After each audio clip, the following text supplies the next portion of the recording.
Well, hello and welcome to Got Clutter, Get Organized, the conversation. I am so excited for a couple of reasons. Of course, I'm excited to talk to my guest, which is Samantha Bennett, but I'll be calling her Sam throughout the conversation, just so you'll be like, well, why is she calling her Sam? But also because, listeners, as you know, this is my birth month celebration. So these topics are near and dear to my heart, which is time management. So before we get into all of those strategies, Sam, first, welcome. Thank you. Thank you so much for having me. Hi, everybody. And then also, before we really get into talking about balancing and your method, how did you go from acting to author to entrepreneur? Completely inadvertently. Okay. This was not my plan. This was not my intention. But you start to follow the sparkly breadcrumbs in life and it leads you places where you don't know you're going. As you say, I started out as an actor. I was a kid. I went to theater camp. I did the plays in the backyard. I did all the plays at school. I went to college for theater. I got a job at the Second City Theater in Chicago when I was quite young and worked there for a long time. I had one of those acting careers in both in Chicago and then later in Los Angeles that went well enough that you didn't want to give up on it. Like, I would be on TV occasionally. I had an agent. I'm a member of the union, but not so well as to be able to support a person. So that meant that I constantly had a million different jobs and gigs and projects and shows and auditions. And I was just like running everywhere all the time.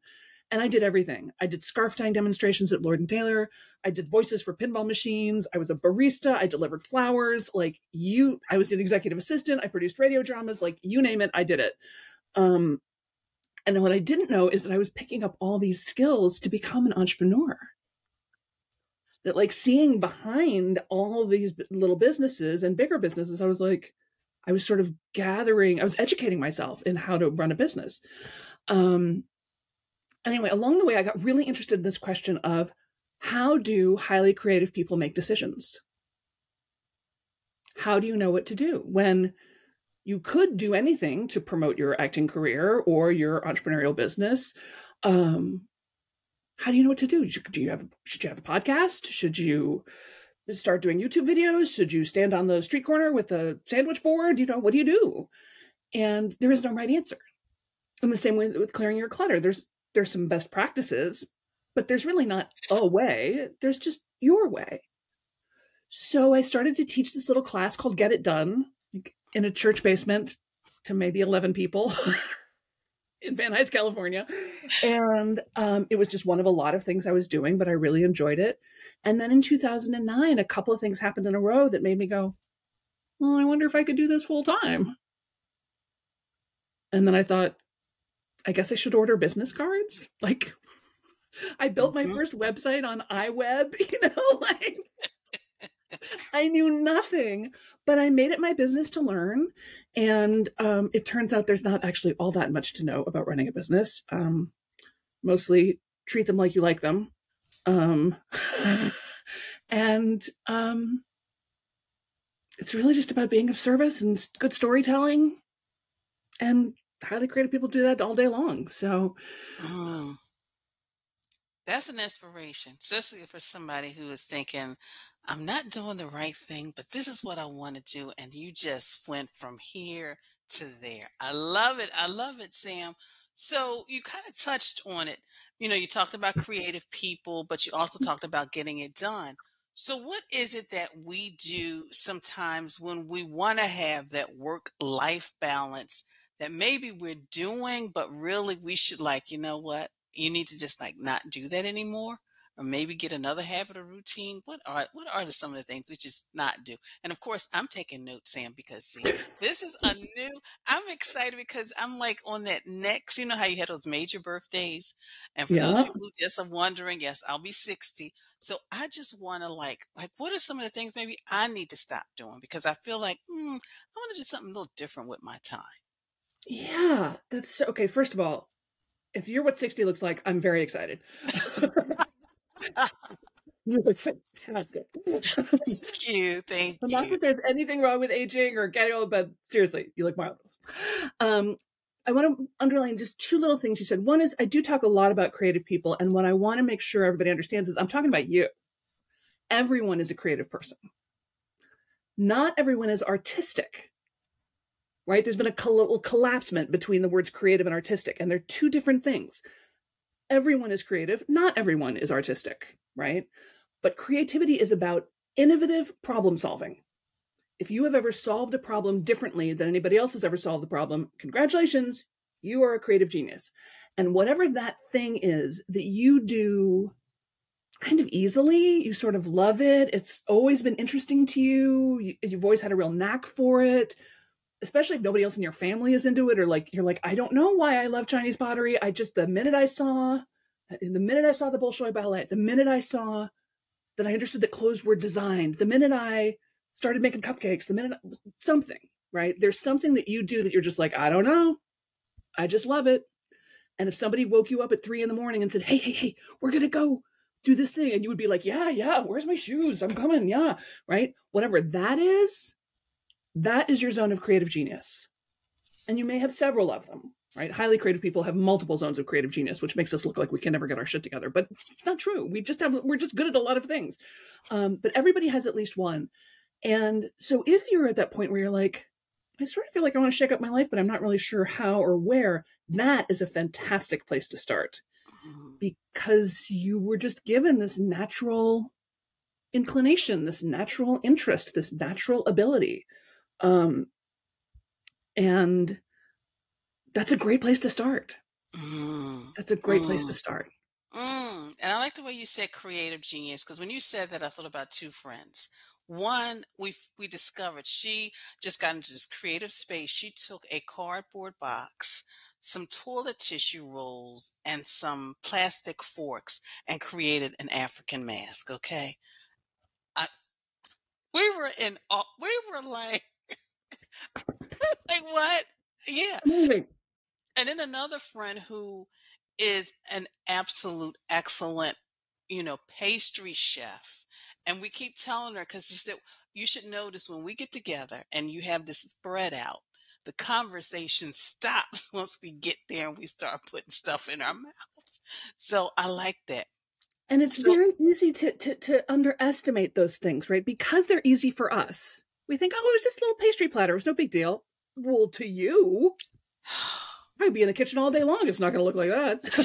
And that is true. And that's how I am. And we're like, one friend literally got a spot in the living room with her plate and her fork. And she just was in that corner and she was in her plate. And actually, I took a picture of her too. And she's like, well, you just stop showing that picture. I'm like, look.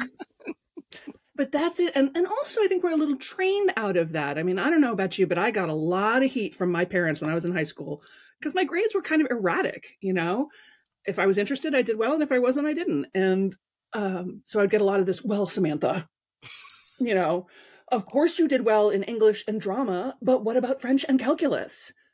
And I kind of want to go back now and be like, can we go back to the part about how well I did in English and drama? Because I've made my life with English and drama. And I have to say French and calculus has not come up that much. But it was like, because you're naturally good at it, like it doesn't count. And like only the things you work really hard at count. And those things that you're naturally good at are your gifts. Like if you had a choice between going to a doctor who had a natural gift for healing and a doctor who worked really hard to get those grades, like who would you rather be with? I'm picking A, Hey, I'm going to go with A. I'm going with A. So you have what you call the 15-minute method that can help creative people, but probably anybody watching and listening. So what is that, Sam? All right. Don't pull your pen because there's nothing to write down even. This is so simple. Okay. It's going to sound stupid. I'm excited. Here it is. Spend 15 minutes a day, every single day, on something that matters to you. Wow.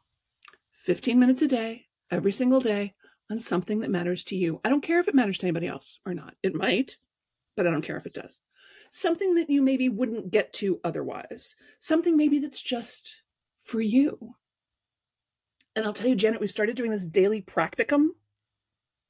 Talk about how easy tendency to overcomplicate, amazed by simplicity. We have a group. People sign up and they can come on the Zoom. We do it every weekday at 9 a.m. Pacific, 12 Eastern, 5 around British summertime, right? We're just about to switch time zones. And it's 15 minutes. People log in. We all go, hi. I set the timer for 15 minutes. Everybody puts their heads down and works. I keep myself on camera. Some people do, some people don't. 15 minutes. Okay, everybody, that's 15 minutes. Everybody goes, oh my God, I got so much done. That was amazing. Thank you so much. And then they go away. And the next day we do it again. And the amount that you are able to get done in 15 minutes is shocking. The amount that you're able to get done in 15 minutes every single day for a week or a month or a year or 6 years. I mean, if you practice guitar for 15 minutes a day, you would be a better guitar player. If you wrote every day for 15 minutes, you can probably knock out about 200, 250 words in less than a year. That's a book. Clutter clearing, perfect. Don't try to do your entire closet. Who's got that kind of time? Like, do this much. Do these 5 hangers. Do this part of this drawer. Do this part of this bookshelf. Do this part of the giant stack of paper that is right here on my desk. Like, stop trying to think that, oh my God, I need a month. Oh, yeah, I'll do it all over the weekend. Well, but then the weekend comes and you don't want to do it. Yeah, not really. Like, wow. 15 minutes that you can do. And I've got some people who spend 15 minutes sitting in their garden. Just sitting, watching the trees, just being with themselves, or doing a prayer and meditation practice, or dabbling. You're like, I don't know what this AI thing is. I want to experiment with that for 15 minutes. Like, whatever it is. 15 minutes. And here's the brilliant part. Like I said, it hopscotches right over your perfectionism. Hopscotches right over your like, oh, it's got to be amazing. It's 15 minutes. How amazing are you going to be? You get a ton done.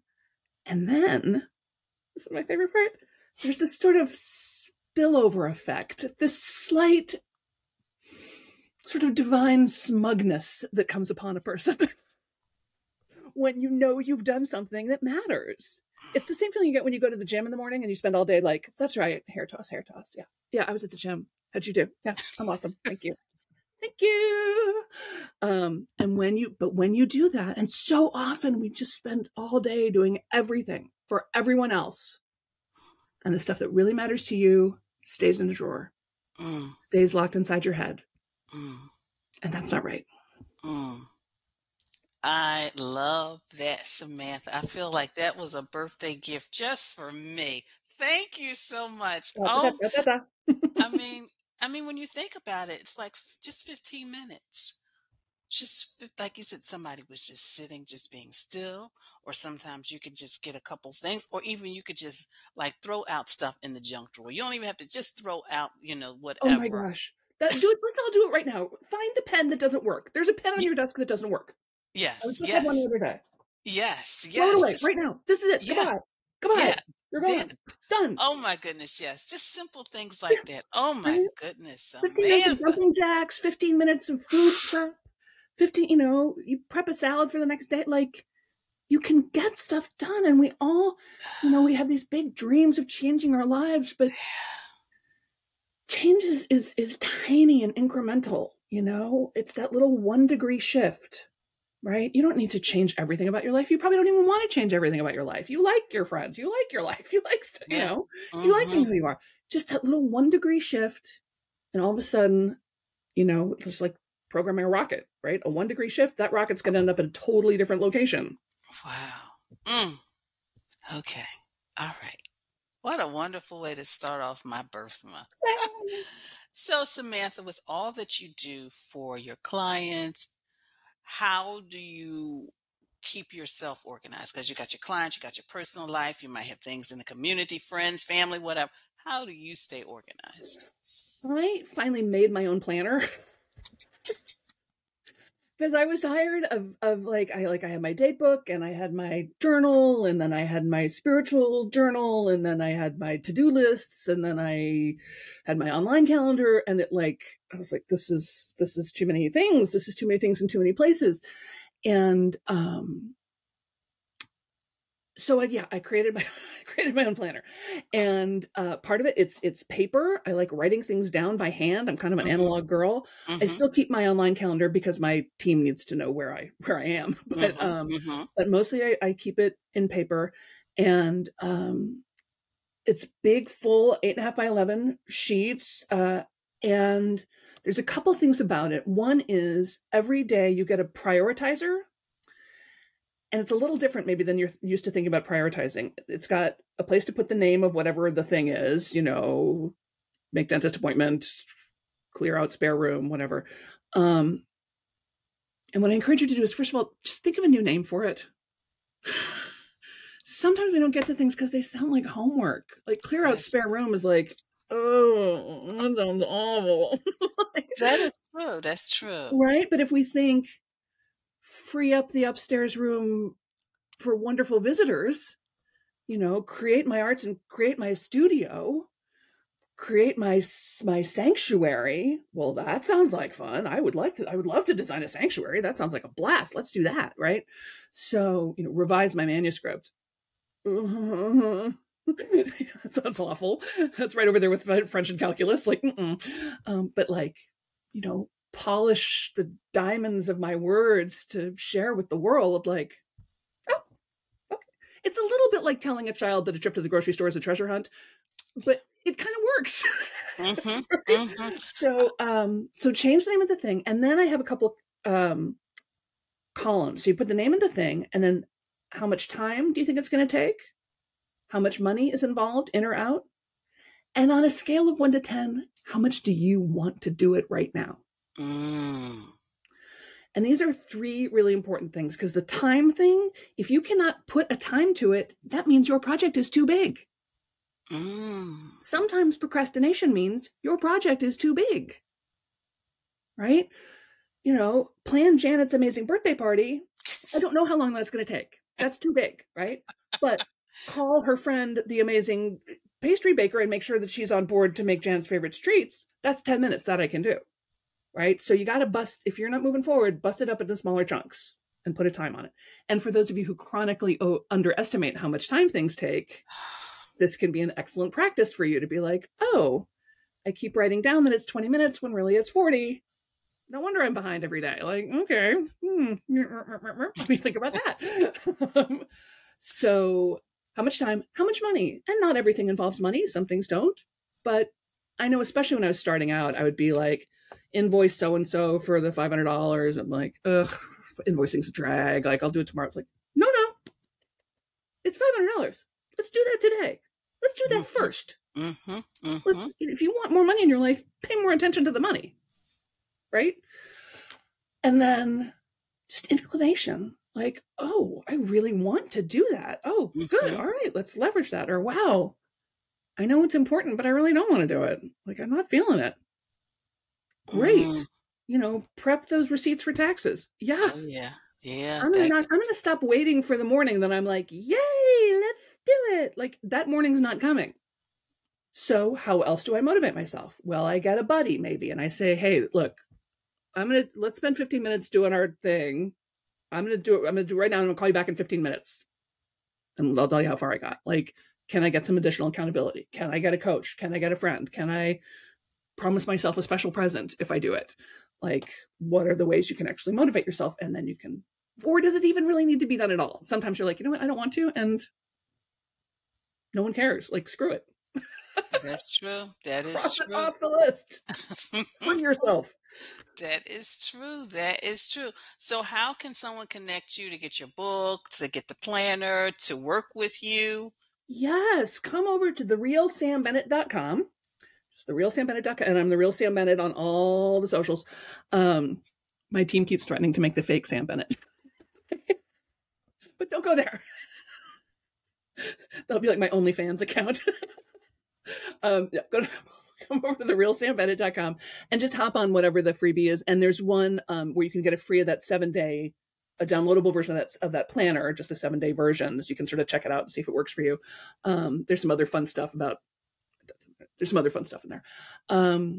Yeah, and I do a weekly Facebook Live that's free, and I've got courses and programs, and all the books are available on wherever you like to buy books. They're available, both the audio versions and the ebook versions and the hard copy versions. And there'll be a new one in the spring. Ooh, I just turned in the yay. manuscript for the new book, yeah. And it's Okay. called The 15-Minute Method, The Oh, Surprisingly Simple Art of Getting It Done. oh, I'm excited. I'm excited. I'm excited. You'll have to come back. You'll have to come Oh, back. I'd love to. I'd love Well, to. Sam, thank you so much for your time. And of course, listeners, I will have all of her links to all of her social media on in the description page. So, Sam, thank you so much for your time. It is so greatly appreciated. And I enjoyed our conversation. Me too, Janet. Thank you so much for hanging out. This was so fun. We're going to have to hang out more. This is fun. Yes. Oh, yeah, we definitely will.